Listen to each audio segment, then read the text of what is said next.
keep up with the front, he will do. No sign of Rick Ballerini, of course. He had that crash earlier. I don't know if he's going to be able to get back over. Also keep an eye on number 23, Errol Armit, who came through from 9th or 10th to finish 3rd overall. Thanks very much, Steve. Yes, well, you may see Rick Ballerini on a grid, but you won't see him on a bike, because I'm afraid that's in about 8 million pieces on eBay by now. But the Terminoni Superstock 600s once more back to the fray, and, well, as you mentioned already, Ben Field certainly one to watch. The youngster, a huge prospect for the future. It just skips out of the way at the front, watch the light time, and heads down, and away they go. Wheels pour in the air as they come down this long straight here. Ted Bullfin getting a good start from the outside of that front row, heading into second as they come round the hairpin there. Looks like another good start from first back on the grid by Errol Armit. Yeah, he's managed to come through the grid, and one of the big problems he did have at the start of the weekend, he said earlier that he had problems with qualifying, was tyres. He was really struggling with some tyre setup. He's now reverted back to his trusty old Dunlops, and they seem to have done the trick for him. Indeed. Well, the 600s, loving the sunshine here at Pembrey, and Mark Hughes at the moment. He's trying to make a breakaway at the front, but well, he's got rid of most of the field, but not all of them, because they're full big. He's sticking to it like the proverbial. And there, the rest of the pack, at the moment, well, in these early stages, finding it out for the 3rd podium place. But look at this, Step Bullfin, wonderful piece of outbreaking. The hatchet can't quite get it set up. Nobody's alongside Mark Hughes. Hughes has the line out to Spitfire and Saveni. And, well, we know that Step Bullfin's really on it this weekend, Steve. But Mark Hughes has proved an absolutely fascinating newcomer to the series this weekend. He has, he's really proved himself, hasn't it? And you can see from his bike, it's all plain, well, a dark blue sort of colour, no sponsors on there at all. He hasn't been able to attain any sponsorship yet, but he's really painting a good picture for himself there. Look at this pack here, battle for 4, all sorts of riders in that pack there. Then we saw Dean Pearce, obviously Errol Armit leads it. Also Ryan Cox, brother of Darrell Cox, number 168. Expected to see him a little bit further up. I think we'll see him on the podium at some point soon.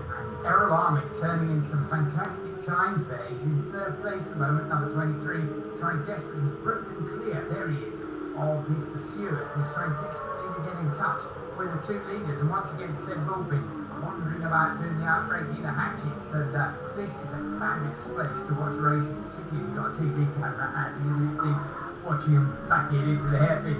Yeah, particularly if they've got a bit of supermoto experience as well. They do love that rear end moving around. But and there's riding on down, is that Robert? Yeah, Dave Barfoot's his race ends there on that safety run on Hatchet's hairpin. You can see him missed. Fantastic Dave keeping himself busy there, Robert. Indeed, yes, he'll be out with the domestos in a minute, but up front it is Mark Hughes, still from Seb Bullfin, and Seb is right in his wheel tracks and he's matching him lap time for lap time, so not a lot in it at the front. Errol Armit still there in 3rd, just perhaps quite as close to the lead as he likes, and well, the chasing pack in the mix there is not just young Nick Anderson and Greg James, 2, as we mentioned earlier, recent super team, but also the real newcomer Ben Field. So there's a lot of respectable talent looking around down there in 4th, 5th, 6th places. Yeah, there is. We just saw Nick Anderson, going through the final corner as well. There's all sorts of these riders coming through, which will all obviously progress as the season goes on. But it's all about this man at the moment, Mark Hughes. Seb Bullfin is doing a terrific job to keep with him. Seb, of course, far more of a smoother rider around the circuit, whereas Mark does prefer it a little bit hairy, should I say. Yeah, Seb Bullfin I saw had a very unfortunate crash 2 seasons back at Cadwell Park, and it's absolutely brilliant to see him not just back up and riding, but back and riding at the front. He's another tremendous prospect, and he's fulfilling that this weekend. Errol Armit, though, bit of a twitch, and he's back in the pack, and look who's got past him.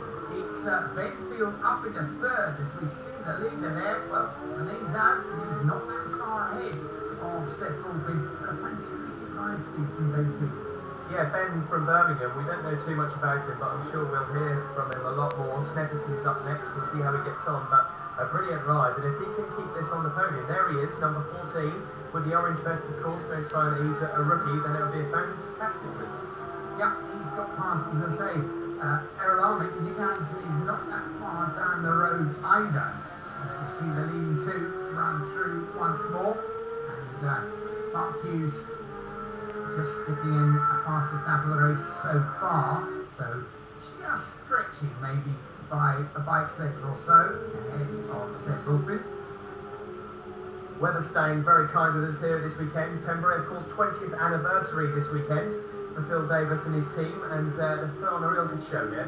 Yes, and it's made fantastic progress as a circuit, I'd say, over, well, certainly, in fact, in the last 5 years, and the place is almost unrecognisable. A lot of work by the circuit staff and a lot of investment, I think, probably by the BARC, certainly led by them, has produced pit garages, a new pit lane, all sorts of facilities that weren't here until relatively recently. And the ground staff here, I think, make an excellent job too of looking after the runoff areas.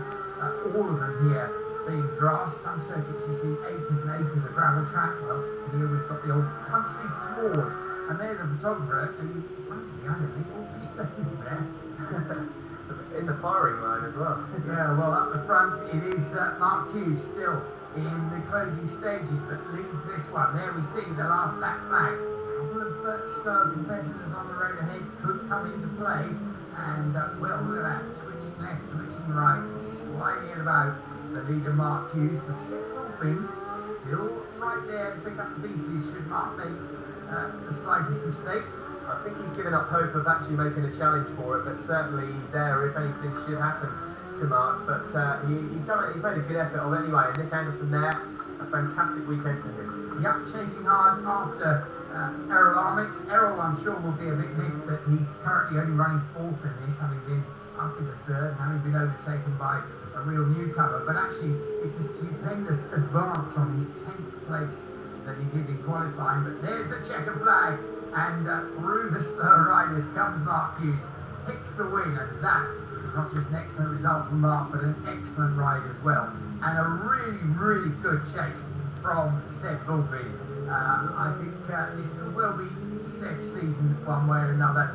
He's looking right on it, and there he congratulates Mark Hughes. Ben Field then, well, what can you say? What a brilliant finish for him. Third place to Ben, ahead of Errol Armitt, Nick Anderson, and Greg James, an excellent sixth. There we see the 1, 2, 3 of it. Ben Field third, Seb Bulfin second, and Mark Hughes the winner. And then we see the standings, this being the first racing weekend for the Termini Superstock 600. Mark Hughes leads the points. Seb Bulfin, second in the Termini Superstock 600 race. He pushed all the way there to try and catch Mark, but not quite. Well, it's been a tough weekend. Mark's running a pretty hot pace, although a little bit ragged. But yeah, I just worked as hard as I could to try and catch him, and not quite enough in the end. Obviously, you're going to push all the way for the championship. It's quite a close championship anyway, but what do you think you've got to do now to get him at the next round? Well, unfortunately, Rick Ballerini crashed the race previously. I think he'll be back and strong. I just need to push harder towards the end of the races, get a bit fitter and stronger, and we should be able to hopefully beat him a few times. Well, we go into another break, but then even more action.